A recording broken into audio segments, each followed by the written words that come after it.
barunya itu penting. Bisakah kamu membantuku, Bos?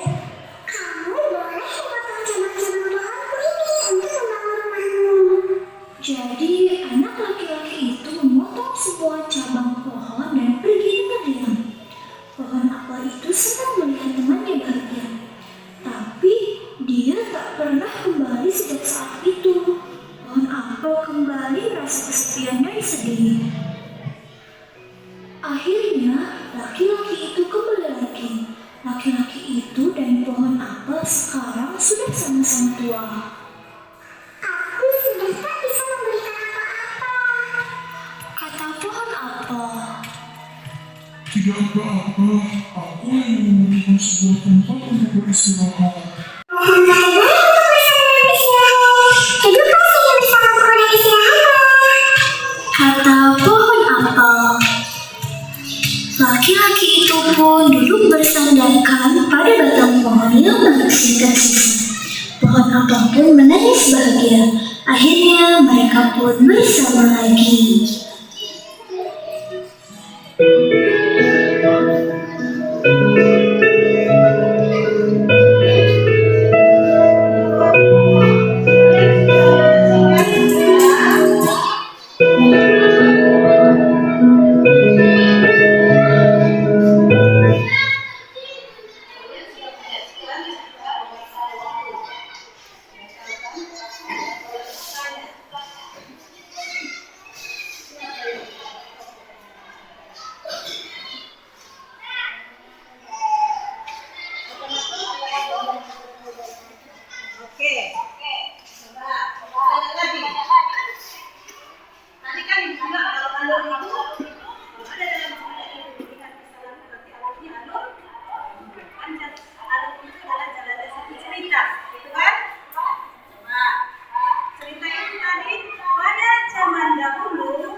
Laki-laki itu pun orang laki-laki yang baik juga. Setelah tua pun dia tetap mendatangi itu walaupun sudah habis programnya sama dengan ya, itu. Sekarang ibu bagikan ceritanya.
laki itu?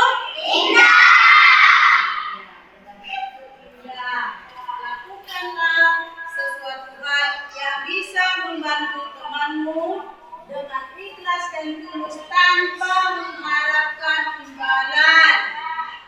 Jangan setelah kau berikan nanti sesuatu kepada temanmu, baru sebentar lagi tadi tinggal kasih kau pensilmu ataupun penmu, ikhlas itu.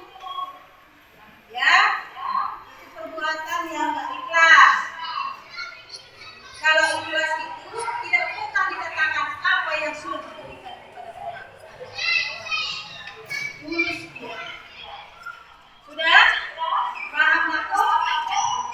Maka kita lakukanlah hal yang diberikan oleh Allah itu kepada laki-laki itu, kita pun sama dengan berikan sesuatu dengan ikhlas dan tulus. Sekarang kita lanjutkan. Sebelum kita lanjutkan dengan cerita yang lain, coba kita screening dulu. Berdiri kita dulu.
Di sebuah hutan hiduplah seekor tikus kecil.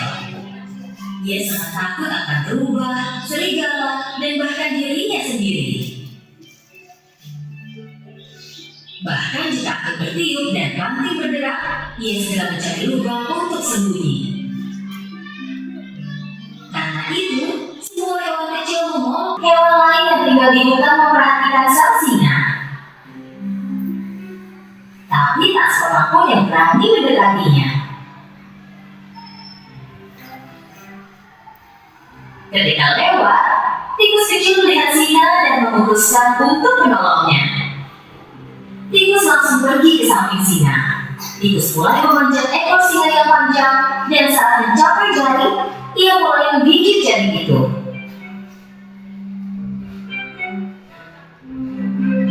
Pada saat itu, kelinci berlari di samping mereka. Hei, cepatlah, bagus sekarang. Hewan-hewan lainnya berkumpul, tiba-tiba mulai berlari ketika mendengar kata pemburu. Tapi tikus terus menggigit jaring dengan tekun. Akhirnya, jaring itu robek dan singa jatuh lalu terbebas. Ayo, lompat aku, kita pergi dari sini. Tikus melompat ke punggung singa dan mereka melarikan diri. Singa yang terengah-engah tiba di depan buahnya. Dia berlutut dan tikus pun melompat turun. Saat kau bilang suatu hari kau mungkin bisa membantuku, aku menganggap remeh dirimu. Kupikir kau hanyalah tikus kecil yang tidak berguna, tetapi kau menyelamatkan nyawaku. Terima kasih. Hormatan lebih sayang aja. Kau tak perlu takut lagi padaku. Bahkan kau tak perlu takut lagi pada apapun, karena kau adalah tikus yang sangat berani. Jika aku raja hutan, mulai sekarang kau adalah pangeranku yang pemberani. Singa dan tikus mulai tertawa.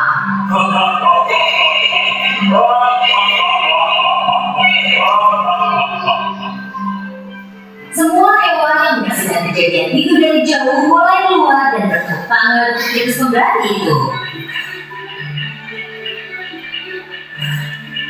Singa dan tikus menjadi sahabat dan hutan kini damai selamanya.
Menolong atau memulai kenalan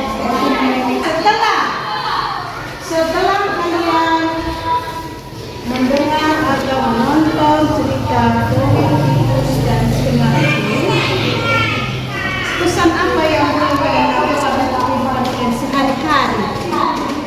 Apa itu? Bagaimana? Kalau di rumah, di sekolah, di masyarakat, saling apa nakul? Saling menghormati, apa lagi? Saling menghargai, tidak merendahkan teman. Ada nanti kau lihat orang di sampingmu memiliki sepatu yang rusak, apa tindakanmu? Apakah kau olok-olok dia, kau ejek dia? Tidak boleh. Suatu saat nanti dia pasti bisa, pasti ada kelebihannya nanti. Bandingkanlah si tikus dengan si singa itu, bagaimana kekuasaan singa di hutan. Dia digolongkan kepada hewan apa? Raja hutan, kejam, buas. Kalau tikus itu apalah tikus? Tikus kecil. Apa yang bisa diperbuatnya? Sama itu dengan bisa kita ibaratkan si orang kaya dengan si orang miskin. Orang kaya kan banyak kekuasaannya, sombong dia, tidak peduli terhadap orang miskin. Siapa yang menjadi orang miskinnya? Kalau kita ibaratkan ke manusia, siapa yang menjadi orang miskinnya? Si tikus. Biasanya kalau orang miskin itu apa selalu yang ditakutkan? Apa selalu yang ditakutkan kalau dia miskin? Antara si kaya dan si miskin ini ya. Apa yang ditakutkan si miskin? Dia tidak boleh dia tidak bisa membeli baju, dia tidak bisa mengikuti teman.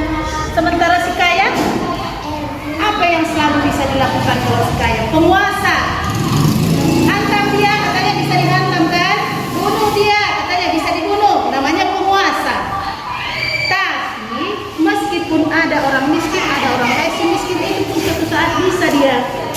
jadi kaya kalau dia bersungguh-sungguh. Sama seperti si tikus, dia bersungguh-sungguh mendekati si singa.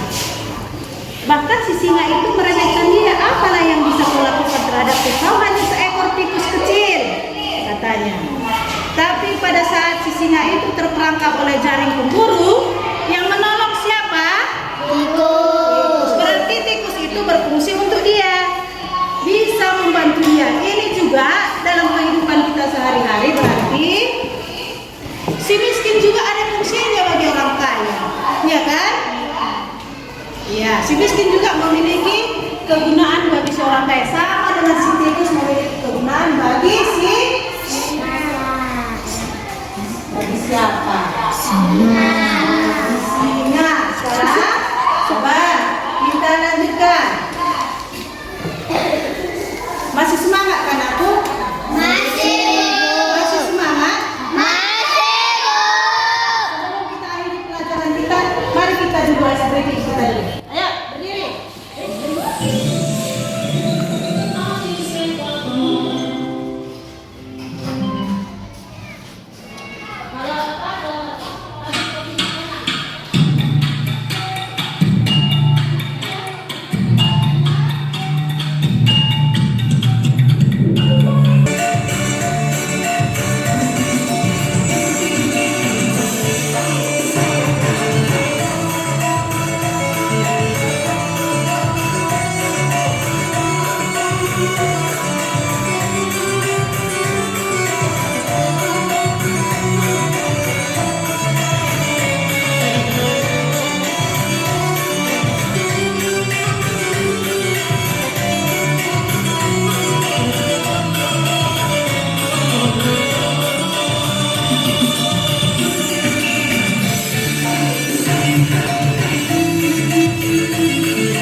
tutup kegiatan kita.